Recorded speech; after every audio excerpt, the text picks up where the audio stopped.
Hello, magandang hapon sa lahat. So, ito na nga, ang aming pananghalian ay isda. Nag-isip ako kanina kung anong tanghalian namin kasi yung amo ko hindi pa nagising ng maaga nung bumaba ako. So, sabi ko baka isda nga. O, ito nga, isda nga. Bumili ang amo ko ng isda siguro, mga 3 kilo ito mahigit. So, tinanong ko kung ilang piraso ang piprituhin. Sabi, bahala na daw ako. Ang gagawin ko is 10 piraso kasi to, so gawin kong 5 ang piprituhin ko para kung may matira man, hindi siya masasayang kasi kakainin pa ng alaga ko bukas.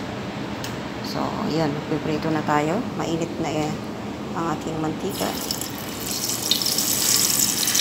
Dito ako magpiprito sa loob at sobrang init sa labas, hindi ko kakayanin. Baka mapingot tayo. Aray, natalsik siya.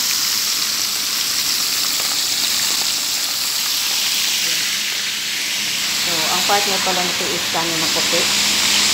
Kanin na puti, ayan. Nagpagluto na ako. At gumawa pala ako ng salad na sibuyas na puti. Ito malaking sibuyas na puti. Kamatis at coriander leaves. So, nakapaglagay na rin ako ng rutak.